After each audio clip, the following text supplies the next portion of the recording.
Terus terang kami agak grogi ya, speechless ya. Grogi, karena kita nggak menguasai soal mobil Tesla.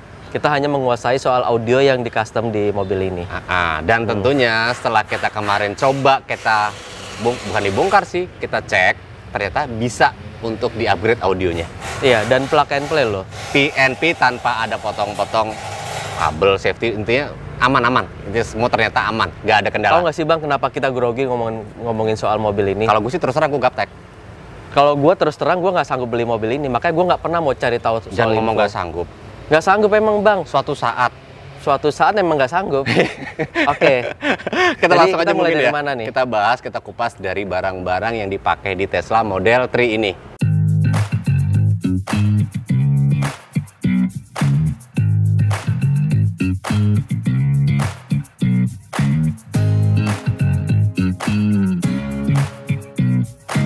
Pertama dari speaker dulu mungkin. Speaker yang dipakai itu dari Vokal yang tentunya sudah PNP untuk si Tesla. Jadi tidak ada perubahan sedikit pun, tidak ada. PNP, Iya. plug and play. Ya kalau di custom saya rasa owner juga nggak mau ya. Ya, tentunya pemilihan vokal itu sendiri disesuaikan dengan jenis kendaraannya ya. Iya. Nggak mungkin juga mobil semurah ini dikasih yang speaker mahal atau sebaliknya gitu loh maksudnya.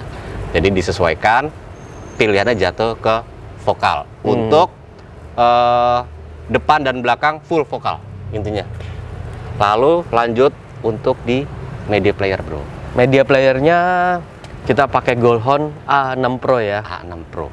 Itu seri Goldhorn tapi dia seri tertinggi. Dan tahu Bang, channelnya ada berapa? 8 ampli untuk Buat speaker. mengangkat speaker. Iya. Ditambah 2 ampli lagi untuk si subwoofer. Cuman kali ini yang 2 ampli untuk subnya tidak kami pakai. Ya, totalnya ada berapa channel Bang? 10. Totalnya ada 22 channel Bang. A6? A6 Pro ya. Wow. Ada 22 channel. DSP, DSP, bukan M. iya. Kalau gue bicara M-nya tadi. Kalau ampli-nya ada 10 channel. Iya. Oke. Untuk masing-masing per channelnya, 8 channel itu berkekuatan 80 watt. Iya. Sementara yang 2 tadi untuk sub itu 150 watt. Jadi itu sebenarnya kalau buat kita pakai subwoofer yang kecil-kecil ya, 150 watt itu udah sangat cukup. Dan recommended banget sih pakai Goldhorn sih. Karena menurut kami dengan Goldhorn dengan harga segitu itu udah worth banget. Worth the money. Dari teknologi, dari iya. suara, Specification, bahkan dari fisiknya pun tampilannya kelihatannya bagus. nggak murah. Nggak murah. Iya. Gitu. Jadi buat yang belum tahu soal Goldhorn, mungkin bisa simak video kita yang satunya ya. Tapi Iya. memang di video itu kita nggak bahas satu-satu. Cuman maksudnya pengen ngasih ujuk aja. Kualitas si Goldhorn itu seperti apa sih? Jadi bukan DSP yang katakanlah kaleng-kaleng, nggak. Iya. Internalnya semua oke. Sebenarnya kalau buat audio, buat suara Bang, kita itu sebenarnya nggak usah lihat merek sih kalau gua bilang ya. Sebenarnya kita lihat kayak PC aja, kita lihat mesinnya, dalamannya. iya, lihat chipsetnya, lihat apa yang dipakai, komponen apa yang dipakai, itu udah pasti menentukan suara. Ya, Betul ya? betul. Goldhorn ini sendiri internalnya sudah kualitas yang high end. DAC-nya ya semuanya pokoknya lah. Jadi itulah salah satu pertimbangan kita pakai Goldhorn. Dan satu lagi alasannya all in one. Media Media player, Bluetooth player, DSP, ya kan? Ya kan? Dan ampli. Dan DSP ampli. amplifier. Jadi nggak ribet banyak komponen Iya. nantinya. Iya, gitu loh. walaupun di sini kita tambahin monoblock ya. Monoblock. Buat subwoofernya. Karena subwoofer yang kita pakai itu GLW3. GLW3. Itu Subwoofer andalan kita tuh sebenarnya tuh. Salah subwoofer satu andalan kita. Iya, idola gua juga sih, Bang. Tapi buat ngangkat dia itu harus pakai monoblock, Harus pakai power yang tentunya badak. Soalnya efisiensinya dia kecil. Jadi harus butuh daya besar. daya besar. Meskipun besar, ada perbedaannya lagi. Semua sub bisa lah menghasilkan suara bass yang kencang, bisa. Tapi suara dari si GL ini Kualitinya ya. kualitinya nggak Kayaknya sembar, buat nggak semua pecah. orang itu kalau kita suruh dengerin pasti cocok suaranya. Padat, bulat, Deep, kenceng, bulat, nggak berlebihan, pas. pas.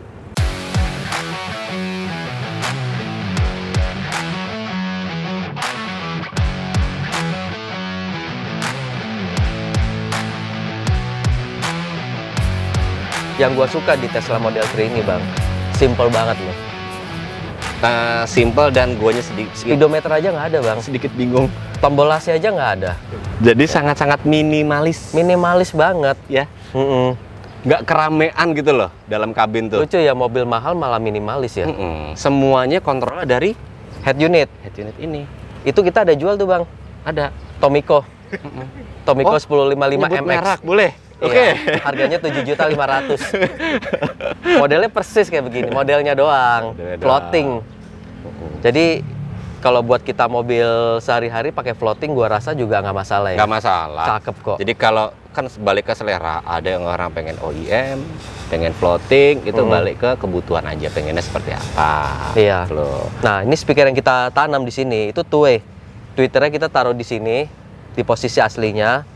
Mid bassnya 6,5 in di posisi aslinya juga, dan ini semuanya PNP. Udah soketnya itu memang khusus buat mobil Tesla. Jadi nggak ada potong kabel. Dan nggak ada rubah-rubah soket. Keren ya. Itu tinggal Sampai colok mobil Tesla dibikinin audio OEM. khusus. Iya. Sekarang baris kedua. Nah, di baris tengah, Bang, ini nggak ada mid bass. Dia itu hanya ada sebuah speaker full range. Jenisnya full range. Full range. Dan ini vokal juga. Vokal juga. Dia posisinya di sini nih. Masih di standar. Iya, jadi kalau misalkan nggak ada mid bass atau woofer ya dia hanya vokal aja ya. Tesla 3 ini ternyata menggunakan 3 lembar ya, 3 lembar peredam. Lembar pertama untuk di bagian kulit yang bagian luar di dalam ini. 1 lembar, lalu di bagian sini kurang lebih 1 lembar, dan 1 lembar lagi itu berada di sisi door trimnya. CTK-nya kita pakai CTK yang premium, yang seri tertingginya. Alasannya adalah CTK premium ini memiliki ketebalan yang kurang lebih 1,8 gitu ya, dengan beratnya tuh 0,9 per 1 lembar, jadi enteng. Sementara untuk speakernya, mobil yang notabene di atas 1 miliar ini, speakernya seperti ini nih. Oke, sangat standar. Alasannya ya mobil mahal, tapi kualitas suaranya ya masih so-so lah. Jadi kita up dengan speaker, kelihatan? Nah, tentunya hasil suaranya pasti bakal signifikan.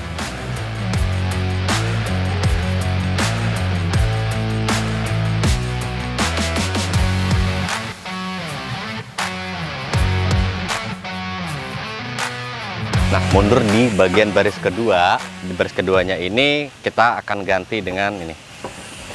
Ya. Ini door trimnya yang sudah kita lepas. Coba dibalik.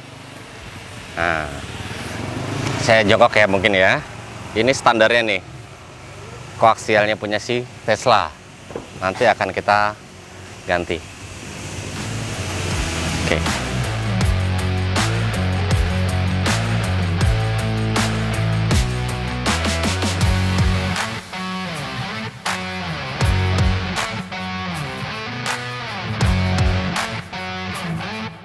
Itu sensor buat apa? Itu sensor mungkin buat safety ya. Tesla Sensing. Itu bahasa gua sih. Kan gua nggak tahu. Iya. Buat apa ya? Kalau ada orang dekat gitu kali ya? Bang, kaca filmnya masih Itu Bang. tadi gua mau nyebut, ada tulisan. Iya. Jadi deh. Pasti kepanasan ini. Jangan kan? disebut. Jangan. Nggak apa-apa. Emang kok Kan jelekin lo di konten. aku nggak jelekin Mas. Aku cuma bilang panas. Pokoknya ada salah satu yang bisa kita upselling di sini adalah kaca filmnya. Mobil semahal ini masih menggunakan kaca film yang menurut kami masih agak Kalau panas. panasnya kurang. Bukan Agak berarti panas. jelek, bukan jelek, Bang. Bukan jelek. Iya. Hanya kurang. Ya mungkin kan itu kan brand asal Kok Amerika. disebut? Ya kan? Iya, Di iya. Amerika kan orang nggak butuh Nggak tolak butuh. panasnya tinggi. Mereka malah suka panas gitu loh. Karena di Amerika itu suhunya iklimnya lebih dingin. Emang udah pernah ke Amerika? Belum. Nonton di TV-TV sih. Ada temen doang ya dari Amerika. Nonton di film-film aja.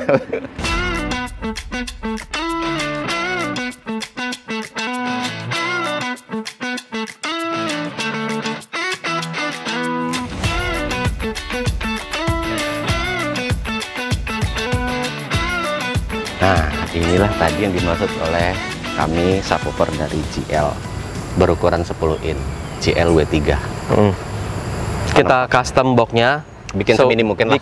Bikin semini mungkin kayak mobilnya. Jadi nggak kelihatan banyak perubahan. Terus, bagasi masih tetap bisa dipakai. Ada ampli Jepco yang monoblok, terus ada Goldhorn A6 Pro. Di bawahnya kita kasih list akrilik, dikasih lampu warna merah, satu warna aja bang, biar nggak terlalu rame. Iya. Kenapa kita pakai Jepco? Jarang loh kita pakai Jepco loh. Jarang sih. Sebenarnya sih biasanya jarang kita ya. pakai ARC dan lain-lain. Itulah. Kita tuh nggak pernah idealis di sini. Kebalik, kita idealis, pernah, tapi kita tidak mengunggulkan satu brand harus gimana, nggak. Iya, kita netral kok. Iya. Jadi idealis kita netral. Sesuaikan apa yang dimau oleh si owner. Ownernya. Dan bassnya ini di sini menurut gue pas banget loh. Mana mobilnya kan hening banget. Jadi low frekuensinya itu walaupun kita setel pelan volumenya, feel-nya udah dapet. Berasa bang. Beda kalau kita pakai mobil diesel. Ya. Low-nya nggak ada. Mobil ente ya? Enggak. Mobil saya Sienta. Nah, terus A6 Pro. A6 Pro itu dia desainnya keren bang. Warna merah. Warna merah. Ada beberapa sudut-sudutnya itu nggak ada yang tajam-tajam. Ya. Itu yang gue suka. Kalau dari fisiknya itu niat. Bikinnya niat. Mewahnya nggak nanggung. Biasanya mewah cuma di suara, tapi ini fisiknya juga kelihatan mewah. Dari luar aja sudah terlihat barang mewah. Terus casing subwoofer ini kita bikin sendiri loh bang. Ini kalau buat naruh barang kuat ya? Kuat lah, ini baja bang. Oke.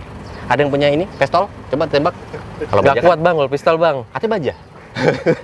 Satria baja hitam baru kuat.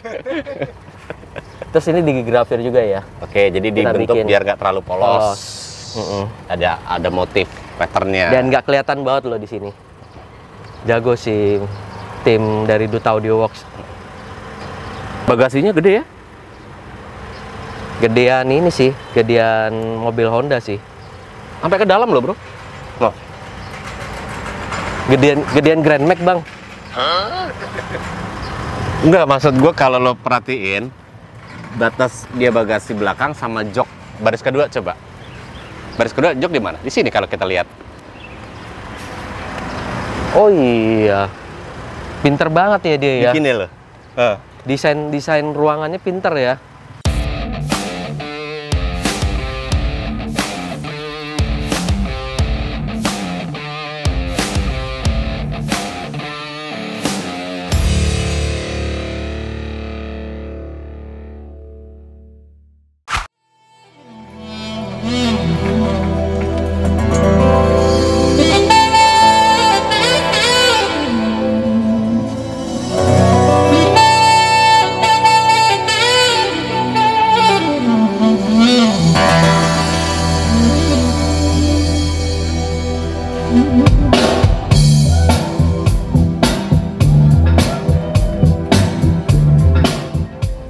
Tuh ya, ini sebagai salah satu contoh aja nih, tambahan ekstra.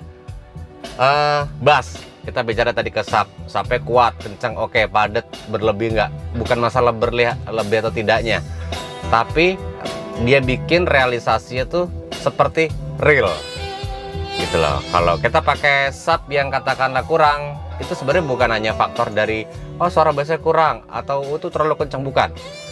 Bass yang bagus, yang kuat, yang powerful, clean itu dia bisa meng-create efek holografik lebih real lagi. Itu tujuannya. Ini suara bass sudah berada di layer kedua. Nggak tahu ya kalau teman-teman bisa dengar atau enggak ya kalau dari video ini. Cuman kalau dari sisi sini itu sudah ada di depan layer kedua.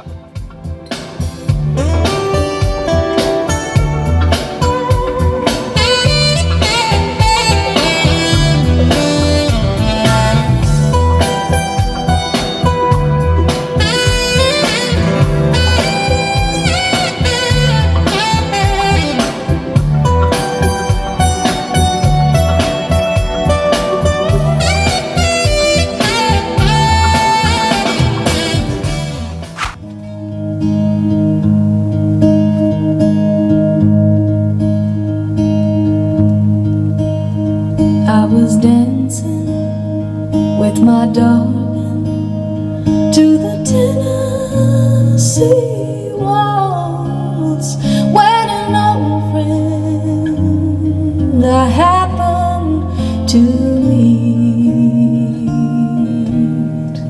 I introduced her to my darling, and while they were there. Memang sih kalau vokal tuh karakternya berkelas sih suaranya, jadi bukan yang suara rame. Jadi dia lebih ke arah clean, suara si vokal tuh karakternya clean. Jadi kalau buat nyetar lagu-lagu yang katakanlah akustik, vokal itu rapih gitu loh. Dia nggak terlalu banyak distortion atau noise atau apa. Keren. Bassnya sendiri pun, nah jadi kalau ada yang komen bassnya gimana kok kurang kenceng. Bass itu dibuat bukan buat kalau dari sisi SQ ya, bukan untuk geber-geberan, bukan. Itu juga harus di set berdasarkan staging, imaging. Ada width, kan ada width itu namanya lebar panggung. Ada depth, kedalaman panggung. Ada layer. Layer itu baris antara si vokal dan pemain alat musik lainnya nih. Misalnya ada drum, gitar, bass, dan lain-lain. Itu harus tercipta gitu loh. Si drumnya tuh harus, katakanlah posisi drum tuh yang paling belakang. Biasanya kalau kita nonton di festival, konser, panggung kan begitu memang posisinya. Jadi itulah yang kita create efek holografik dari layernya tadi. Layer, depth, lebar panggung, to width. Oke, staging sih udah pasti lah. Kalau staging udah pasti di depan semua. Gitu loh. Kalau bass terlalu besar, biasanya pemain bass itu akan terdengar, kalau kita tanpa kita sadari ya, dia akan lebih maju dibanding si vokalis gitu loh. Jadi secara logik kalau kita nonton panggung musik, live musik, memang pemain bass itu paling depan ya posisinya? Enggak dong, yang paling depan adalah si vokalis. Biasanya seperti itu gitu loh. Dan kalau bass juga too much, dia akan naik, selain maju ke arah kita, dia akan naik ke atas. Jadi seolah-olah pemain bass itu nanti ada di atas. Memang kalau kita nonton konser atau gimana, basisnya di lantai 2 mainnya ya? Enggak. Nah itulah salah satu alasan kalau ada dari teman-teman yang bilang bassnya kurang. Ya memang harus yang proper, bukannya harus berlebih. Kalau untuk dari SQ alias sound quality. Cuman kalau dari yang lain mungkin SQL ya who knows gitu loh. Ini dari sisi SQ ya saya bicara ya. Oke, jadi kalau buat teman-teman kalau yang pengen nanya lagi, mau komen apa juga silahkan kami terima. Dan masukan-masukan juga kami terima. Oke, sampai jumpa lagi di konten kami berikutnya. Yes,